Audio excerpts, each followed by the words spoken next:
نماز ظہر کے بعد بسم اللہ الرحمن الرحیم کا وظیفہ کیا۔ پھر 5 منٹ بعد ایسا واقعہ پیش آیا، سفید کپڑے والا آیا، 11 کروڑ دیکھ کر چلا گیا۔ بسم اللہ الرحمن الرحیم۔ محترم ناظرین، زندگی میں صرف ایک بار یہ تسبیح کر لو، میری گارنٹی ہے کہ رات ہوتے ہی سارا دن آپ کو غیب سے ڈھیروں پیسے ملتے رہیں گے اور ہر کوئی آپ کا ادب کرے گا، آپ خود بھی حیران رہ جاؤ گے۔ محترم ناظرین اور سامعین، نماز ظہر کے بعد اللہ پاک کا صرف ایک نام پڑھ لو، پھر اگلے دن دیکھو گے کہ سارا دن ہی آپ کو غیب سے پیسے ملتے رہیں گے اور دن بھر پوری مخلوق آپ کے ساتھ ادب سے پیش آئے گی انشاءاللہ۔ مگر میرے اس وظیفے پر یقین صرف وہی لوگ کریں گے جو کہ خود ہی اس کو پڑھ لیں گے اور اس وظیفے کو کریں گے، مال و دولت ملے گی اور آپ کے تمام مسئلے دیکھتے ہی دیکھتے حل ہو جائیں گے، کیونکہ اللہ پاک کی ذات بہت نوازنے والی ذات ہے۔ اللہ پاک کی ذات بہت رحیم ہے،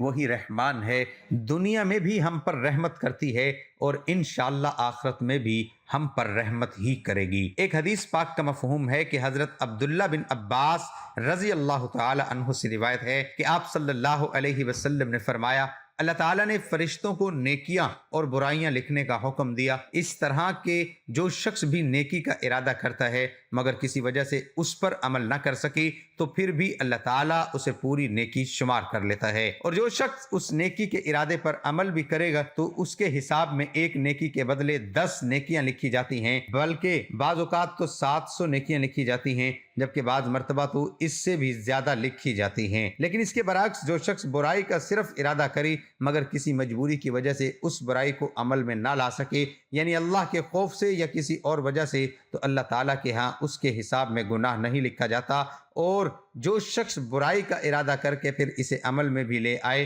تو صرف ایک برائی اس کے نامہ اعمال میں لکھی جاتی ہے۔ اللہ تعالیٰ اپنے بندوں پر بہت مہربان ہے، وہ اپنے بندوں کی خطائیں معاف کرنا چاہتا ہے، اس لیے نیک کاموں پر زیادہ سے زیادہ اجر و ثواب دیتا ہے۔ اللہ تعالیٰ اپنے بندے پر بے حد مہربان ہے، وہ غفور الرحیم ہے، بس اس کی رحمت کا دروازہ کھٹکھٹانے کی دیر ہے، پھر اس کی رحمت کا برسنا شروع ہو جاتا ہے۔ آپ اس عمل کو کریں، انشاءاللہ اللہ پاک آپ کے اوپر بھی خصوصی رحمت و شفقت کریں گے اور آپ کو بھی بے پناہ دولت سے نوازیں گے۔ محترم ناظرین، اللہ تعالیٰ سے خوف کھانا اللہ کی رحمت کو متوجہ کرتا ہے۔ اللہ تعالیٰ کی رحمت بہت وسیع و عریض ہے، آپ جو بھی مانگتے ہو اللہ پاک عطا کرتا ہے۔ آپ اس عمل کو اچھی طرح کیجئے، انشاءاللہ آپ کو بھی بے پناہ دولت، عزت اور شہرت ملے گی۔ محترم ناظرین، ہم آپ کو بسم اللہ الرحمن الرحیم کے کچھ فضائل بیان کریں گے۔ تفسیر ابن ابی حاتم میں ہے کہ عثمان بن عفان رضی اللہ عنہ نے رسول اللہ صلی اللہ علیہ وسلم سے بسم اللہ کے نسبت سوال کیا۔ آپ نے فرمایا، یہ اللہ تعالیٰ کا نام ہے، اللہ تعالیٰ کے بڑے ناموں اور اس میں اس قدر نزدیکی ہے جیسے آنکھ کی سیاہی اور سفیدی میں۔ منقول ہے کہ رسول اللہ صلی اللہ علیہ وسلم نے فرمایا، ابن مردویہ میں منقول ہے کہ رسول اللہ صلی اللہ علیہ وسلم نے فرمایا،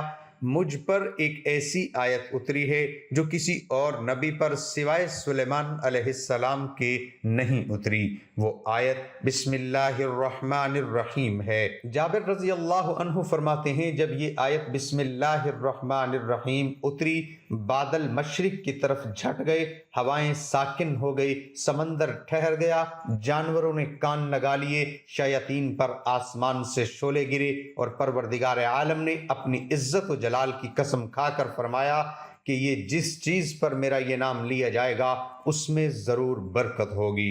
ابن مسعود رضی اللہ عنہ ہیں کہ جہنم کے 19 داروغوں سے جو بچنا چاہے وہ بسم اللہ الرحمن الرحیم پڑھے، اس کے بھی 19 حروف ہیں، اس کے بھی 19 حروف ہیں۔ مسند احمد میں ہے، نبی کریم صلی اللہ علیہ وسلم کی سواری پر آپ صلی اللہ علیہ وسلم کے پیچھے جو صحابی سوار تھے ان کا بیان ہے کہ آپ کی اونٹنی ذرا پھسلی تو میں نے کہا شیاطین کا ستیہ ناش ہو۔ آپ صلی اللہ علیہ وسلم نے فرمایا، یہ نہ کہو، اس سے شیطان بھولتا ہے اور خیال کرتا ہے کہ گویا اس نے اپنی قوت سے گرایا، ہاں بسم اللہ کہنے سے وہ مکھی کی طرح ذلیل و پست ہو جاتا ہے۔ امام زاری رحمۃ اللہ علیہ نے اپنی تفسیر میں اس آیت کی فضیلت میں بہت سی احادیث نقل کی ہیں۔ ایک میں ہے کہ جب تو اپنی بیوی کے پاس جائے اور بسم اللہ پڑھ لے اور اللہ کوئی اولاد بخشے تو اس کے اور اس کی اولاد کی سانسوں کی گنتی کے برابر تیرے نامہ اعمال میں نیکیاں لکھی جائیں گی۔ کھاتے وقت بھی بسم اللہ پڑھنی مستحب ہے۔ آپ مزید وقت ضائع کیے اس عمل کا طریقہ کار جان لیجئے اور کچھ احتیاط بھی جان لیں کہ آپ نے جیسے ہی آپ یہ وظیفہ کریں گے سارا دن غیب سے مدد اور نصرت ملتی رہے گی، سارا دن دولت اور عزت ملتی رہے گی۔ یہ عمل ابھی میں آپ کو بتاؤں گا، آپ نے اپنی جگہ سے نہیں اٹھنا، اسی جگہ پر بیٹھے بیٹھے آپ نے اس عمل کو کر لینا ہے۔ صرف آپ کے 8 سے 10 منٹ ہی لگیں گے۔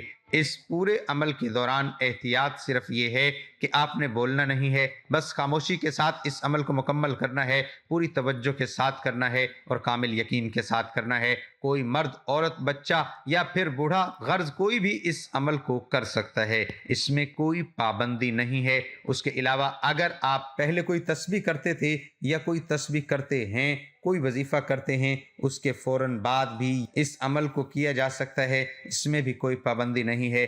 وہم میں نہیں پڑنا کہ ایک وظیفے کے بعد دوسرا وظیفہ کرنے سے شاید کوئی نقصان تو نہیں ہوتا، کچھ بھی نہیں ہوتا، بلکہ آپ کو فائدہ ہی فائدہ ہے، کامیابی ہی کامیابیاں ہیں۔ ایک بادشاہ نے کسی بات پر خوش ہو کر ایک شخص کو یہ اختیار دیا کہ وہ سورج غروب ہونے تک جتنی زمین کا دائرہ مکمل کر لے گا وہ زمین اس کو الاٹ کر دی جائے گی، اور اگر وہ دائرہ مکمل نہ کر سکا اور سورج غروب ہو گیا تو اسے کچھ نہیں ملے گا۔ یہ سن کر وہ شخص چل پڑا، چلتے چلتے ظہر ہو گئی تو اسے خیال آیا کہ اب واپسی کا چکر شروع کر دینا چاہیے، مگر پھر لالچ نے غلبہ پا لیا اور سوچا کہ تھوڑا سا اور آگے چکر کاٹ لوں۔ پھر واپس کا خیال آیا تو سامنے خوبصورت پہاڑ دیکھ کر اس نے سوچا اس کو بھی اپنی جاگیر میں شامل کر لینا چاہیے۔ الغرض واپسی کا سفر کافی دیر سے شروع کیا۔ اب واپسی میں یوں لگتا تھا جیسے سورج اس نے اس کے ساتھ مسابقت شروع کر دی ہے، وہ جتنا تیز چلتا پتہ چلتا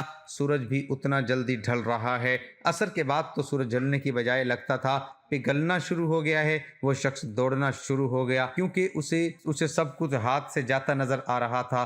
اب وہ اپنی لالچ کو کوس رہا تھا مگر بہت دیر ہو چکی تھی۔ دوڑتے دوڑتے اس کا سینہ درد سے پھٹا جا رہا تھا مگر وہ تھا کہ بس دوڑے جا رہا تھا۔ آخر سورج غروب ہوا تو وہ شخص اس طرح گرا کہ اس کا سر اس کے سٹارٹنگ پوائنٹ کو چھو رہا تھا اور پاؤں واپسی کے دائرے کو مکمل کر رہے تھے۔ یوں اس کی لاش نے دائرہ مکمل کر دیا۔ جس جگہ وہ گرا تھا اسی جگہ اس کی قبر بنائی گئی۔ قبر پر کتبہ لگایا گیا جس پر لکھا تھا اس شخص کی ضرورت بس اتنی ساری جگہ تھی جتنی جگہ اس کی قبر ہے۔ اللہ پاک نے بھی اسی طرف اشارہ کیا ہے، والعصر ان الانسان لفی خسر۔ آج ہمارے دائرے بھی بہت بڑے ہو گئے ہیں، چلیے واپسی کی سوچتے ہیں۔ اللہ پاک ہمیں موت سے پہلے موت کی تیاری کی توفیق نصیب فرمائے اور خاتمہ بالخیر فرمائے، آمین۔ سب سے پہلے آپ نے 11 بار درود پاک پڑھنا ہے، بس آپ نے صرف 11 بار پڑھنا ہے۔ اس کے بعد آپ نے 11 مرتبہ تعوذ اور تسمیہ پڑھنا ہے۔ اعوذ باللہ من الشیطان الرجیم، بسم اللہ الرحمن الرحیم، یہ دونوں ایک ہی بار شمار ہوگا۔ پھر آپ درود پاک پڑھیں گے، یہ درود پاک بھی آپ نے صرف 11 بار ہی پڑھنا ہے۔ آپ نے نبی پاک صلی اللہ علیہ وسلم کی ذات اقدس پر درود ابراہیمی پڑھنا ہے۔ اللہم صلی علی محمد وعلی آل محمد کما صلیت علی ابراہیم وعلی آل ابراہیم انک حمید مجید۔ اللہم بارک علی محمد وعلی آل محمد کما بارکت علی ابراہیم وعلی آل ابراہیم انک حمید مجید۔ اگر میرے کسی بہن بھائی کو یہ درود ابراہیمی نہیں آتا تو وہ کوئی سا بھی درود شریف پڑھ سکتا ہے، یا صرف اتنا بھی کہہ سکتا ہے صلی اللہ علیہ وآلہ وسلم۔ پھر یہ وظیفہ پڑھنے کا طریقہ کار جان لیں۔ اگر آپ کے آس پاس تسبیح ہے تو آپ اسے اٹھا کر اس کے اوپر شمار کر سکتے ہیں، اگر تسبیح نہیں ہے تو آپ ہاتھ کی انگلی کے اوپر بھی شمار کر سکتے ہو۔ اس میں کوئی پابندی نہیں ہے، بس آپ نے تعداد پوری کرنی ہے۔ پھر آپ نے پڑھنا ہے بسم اللہ الرحمن الرحیم، اللہ اکبر، بسم اللہ الرحمن الرحیم، اللہ اکبر، یہ ایک ہی بار شمار ہوگا۔ بسم اللہ الرحمن الرحیم،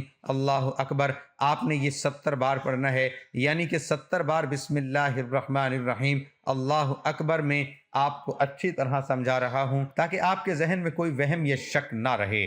انشاءاللہ اس عمل کی برکت سے اللہ پاک آپ کے اوپر خصوصی رحمت اور شفقت والا معاملہ کریں گے، آپ کو بے پناہ دولت سے نوازیں گے۔ انشاءاللہ جو بھی آپ کے مسائل ہوں گے دولت کے، وہ دیکھتے ہی دیکھتے حل ہو جائیں گے، بھلے آپ دن بھر پریشان رہتے ہو، اور جو بھی آپ کی مشکلات ہیں انشاءاللہ اللہ پاک کے حکم سے وہ جلد ہی دور ہو جائیں گی۔ اس کے بعد آپ نے یا باسطو پڑھنا ہے، صرف 21 بار آپ نے پڑھنا ہے۔ ویسے تو ہر انسان کو چاہیے کہ وہ ہر وقت اللہ پاک کا ذکر کرتا رہے، مختلف تسبیحات کرتا رہے، لیکن یہ عمل کا حصہ ہے، آپ نے یا باسطو کی تسبیح لازمی کرنی ہے۔ آخر میں بھی آپ نے درود پاک 11 ہی بار پڑھنا ہے، اور اگر کسی میرے بہن بھائی کو درود پاک نہیں آتا تو وہ کوئی سا بھی درود شریف پڑھ سکتا ہے، یا پھر اتنا بھی کہہ سکتا ہے صلی اللہ علیہ وسلم۔ اس کے بعد آپ نے دعا بھی خوب دل لگا کر مانگنی ہے۔